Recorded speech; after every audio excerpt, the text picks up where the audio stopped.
Bon, du coup là on va faire de façon extrêmement rapide comment on peut choper un 10 pips a day. Du coup c'est parti. Je vais pas aller loin dans les détails, faire une longue analyse comme je pourrais faire sur le daily parce que ce serait pas intéressant. Ça peut être intéressant mais voilà j'ai pas, je peux pas. Du coup on va y aller assez rapidement, on va pas trop aller chercher dans les détails, regarder les clôtures de bougies. On va juste regarder les niveaux importants, d'accord. Donc body daily, ok, body OB daily, on a ce niveau là, moins DOB, ok. Ensuite on a ces niveaux là ici où on peut penser acheter, mais ça m'a pas l'air très intéressant, je préfère ces niveaux là, ok. Et donc là déjà on peut chercher des selles ce jour là, mais on va pas chercher des selles ce jour là, parce que si je me rappelle, parce que oui j'ai déjà fait ça, voilà. Du coup là qu'est-ce qui se passe? On arrive ici et on a une première réaction. Du coup on peut se dire, on a différentes manières de trader ça. Soit on se dit que là on a tout simplement un OTE comme ça, et que donc du coup là on fait l'OTE et on veut aller beaucoup plus bas. Ok, on fait l'OTE, on va aller beaucoup plus bas. Ça ressemble à un market maker sell model. Là t'as ta liquidité, tu montes, tu descends, hop, prise de liquidité, hop, tu joues un peu OTE, tu descends 1, 2 et ensuite tu refais. Ok, ça c'est un truc que Dave m'a appris hier soir. Et du coup, là, qu'est-ce que tu as? Du coup, je disais, soit tu peux imaginer ça, que tu as un OTE, soit tu te dis, le marché il s'est arrêté, il a trouvé son prix dans l'Inefenchi, il est reparti remonter. Pour moi, là, c'est plus chercher un sell. Pourquoi? Encore une fois, le market maker sell model, enfin, c'est pas ça, je sais plus comment ça s'appelle. Voilà.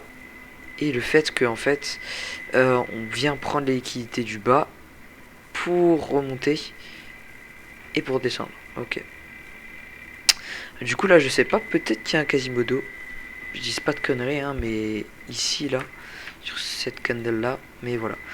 Du coup là il se passe quoi?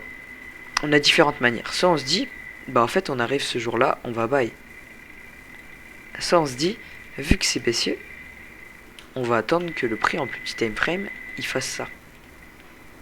C'est-à-dire que il fasse ça, et là pendant la kill zone London ou New York, on prend un trade et on continue la tendance. Nous on attend ça, ok. Du coup, voilà, on a ce jour-là. Là, on vient de casser juste ici. Du coup, qu'est-ce qu'on peut se noter? C'était quoi? C'était ça. Hop. On se note, du coup, cette candle-là. Pourquoi? Parce que pour nous, ça risque de rebondir là et redescendre. C'était pas là, pardon, j'ai dit de la merde. Mais voilà. Du coup, là, pour moi, je suis baissier en daily. Donc, je vais juste un peu la mettre. Là, je vais mettre 5 pips sweep. Donc, je mets 5 pips de plus. Parce qu'à chaque fois, c'est à 3-4 pips, voilà. Oula, ça revient presque plus à la body. On va le mettre là. Vu que le body est très très proche de la mèche. Du coup, qu'est-ce qu'on va faire, nous? Bah, tout simplement, on va attendre la nouvelle heure. Et nous, on attend quoi? Eh bien, on attend que ça revienne ici. Et là, on peut retracer bien notre niveau en 4 heures. En 1 heure, pardon. Et on a ce niveau-là. Intéressant, d'accord? Sinon, on a ce niveau-là, juste ici, on peut sell. Ok. On va pas aller loin, on va pas chercher des cibidières, etc., etc. Ça c'est si je prends bien le temps, etc. Mais là on va pas chercher ça. Donc déjà, on se rend compte que quoi? Liquidité en bas. On s'arrête. Down close candle, down close, on s'arrête, on monte. 1, 2, 3, là on peut retracer. Peut-être que on peut chercher un OTE là, on sait jamais. Je ne pense pas. Hein. Eh ben voilà, OTE 79. Ouais, ça c'est peut-être l'OTE Asian, mais bon là il a pas très bien marché vu qu'on n'avait pas une belle session. Et donc là, qu'est-ce qui se passe? On se rend compte que le prix, pourquoi il s'est arrêté là? Parce que probablement là on avait l'order block. Et donc en fait les gens qui sont là, ben ça monte, ils mettent leur stop loss là, ils se disent ah ici on peut buy. C'est allé une fois, c'est allé deux fois, c'est allé trois fois, zone de support, je vais buy. Ils buy, on descend, chasse de liquidité, et là on va initier le vrai mouvement vers notre prochaine target PDRA. Donc notre prochaine target OB, breaker block, etc., etc. Et nous, notre target, elle est dans cette zone. Ok. Je pense que ce sera la journée, pas cette journée-là, la journée d'après où ça va toucher. Ça, on est déjà bien bas. Ok, on arrive dans notre zone. Première réaction. Magnifique réaction. Là, voilà. Là, je ne cherche pas encore d'OTE. Pourquoi? Parce qu'en fait, on n'a pas fini notre journée. Et à tout moment, du coup, ce qu'il y a ici au top, là, c'est la liquidité. Et là, qu'est-ce qui se passe? En fait, là, les gens qui mettent des buy stop, sell stop au-dessus de l'Asian et en dessous de l'Asian, ce qui est très courant, on chasse leur liquidité, on descend plus bas. On a créé la liquidité ici, on revient chasser cette liquidité. Et derrière, on laisse quoi? On laisse ça. Et là, en tant que pure retail, tu te dis, mais si on vient casser ce niveau-là, clairement, je peux sell. Donc du coup, on peut se dire que là, on a de la liquidité. Comme là, on en a. Ok. Et du coup, là, on est en 15 minutes et on attend tout simplement... on va passer en 5 minutes, je vais voir ce qu'il y a de beau. Et voilà, en 5 minutes, on se rend compte que New York Kill Zone, on a quoi? Magnifique order block. On trace cet order block. Body order block 5 minutes. Et où est-ce qu'on va se positionner? Logique. La body de l'order block. Qu'est-ce qu'on va faire? Deux manières. Soit on met un stop loss à 10 pips. Ok. De toute façon, je mets un stop loss à 10 pips dans les deux cas. Et on va chercher 10 pips. C'est le setup 10 pips a day. Soit...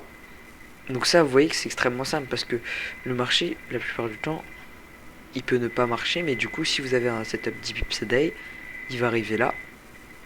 Peut-être que là il va se retourner, mais vous avez chopé vos 1%, d'accord. Et il peut aussi faire ça, et là vous pouvez faire 50% partial, et après laisser en TP free. Du coup, imaginons qu'on fait un 10 pips a day. Le 10 pips a day, là il est atteint. Le 10 pips a day est atteint. Alors que, on retrace. Et donc là on peut peut-être se retourner. Peut-être qu'il y a un OTE, je sais pas, je pense vraiment pas qu'on va se retourner. Mais là on peut peut-être se retourner et venir nos stop loss. Les gens qui ont sell cette OB là. Mais nous on est en 10 pips a day, 1%, on se casse du marché. Maintenant si on a une vision beaucoup plus basse, on a ce premier niveau là, sur lequel on va clôturer première partie de la position à la London Close, enfin on verra bien comment le marché réagit. Et voilà, magnifique. Et donc là il se passe quoi? Peut-être qu'il y a probablement un week off là-dedans. C'est-à-dire que là on vient faire un plus haut. On descend, on reteste, on baisse. Mais c'est pas le cas, c'est pas le sujet ici. Donc là, encore une fois, liquidité. On crée la liquidité. Et là, les retail, ça monte. Oh, gros point d'arrêt, le marché s'arrête, ça descend. Ok, je mets mon buy stop au-dessus. On clear les buy stop et on part. On a besoin de cette liquidité là. On clear ces buy stop là. Et on part. Simplement. Et puis là, voilà. On casse ce premier niveau. On clear les liquidités, boum. On réagit à ça, OTE, si tu veux encore rentrer. OTE, sauf que là, t'as plus de liquidité à les clear, t'as tout clear, du coup c'est l'OTE parfait à prendre. Il y a plus rien qui est dérangeant. OTE, enfin plutôt 62%. Bon là, encore une fois, ça frôle le body comme à chaque fois. Et là, tu vises comme premier niveau ici, 2 partial. Voilà, création de liquidité encore. Voilà. Bon là je mettrai pas break-even, mais je mettrai, je ferai une partiale de 10% au moins. Partial de quoi sécuriser ce que j'ai risqué en haut. Ok, donc je sécurise ce que j'ai risqué en haut et voilà, là ça casse. Et du coup là, une fois que ça a cassé ce niveau là, tu fais tes premières partiales et ensuite tu vises tes niveaux daily, tes nouveaux niveaux daily. Où est ma position? Ça, la question, elle est là. Bon, je peux pas l'étirer. Mon nouveau niveau daily, il est là. Ok. Là, j'ai ce premier niveau là. Si on veut être safe, on met le TP sur les mèches. Si on est moins safe, on met le TP sur les bodies. Bon, j'ai juste envie de voir avec le TP sur les bodies. Est-ce que ça va le toucher? Probablement, ouais, je pense. Ah, ça commence à se retourner près des mèches. Accumulation, manipulation. Accumulation, manipulation, distribution. Sauf dans l'autre sens. Liquidité, prise de liquidité, pullback dans le range. Ok, accumulation, manipulation. C'est l'inverse. Je sais pas si ça existe à MD en inverse, mais c'est pas grave.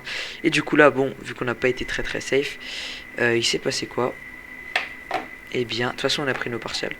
Bien le marché s'est retourné ou sur la wick que j'avais call juste avant. Et ça ne touche pas si on fait comme d'hab. Du coup, en fait quand t'es en 15 minutes, tu te rends compte que le marché, juste avant ton TP, il s'arrête, il s'arrête, il s'arrête. Au bout d'un moment tu closes juste ici. Et RR de 7. Et c'est pas un RR de 7 pas réfléchi où tu cales un OB au hasard et tu pars comme t'aurais pu faire ici. Voilà. Si tu vas comme moi avec ma vision d'avant, je vois mon OB en 5 minutes. Je trace mon OB en 5 minutes. Je rentre sur les 50%.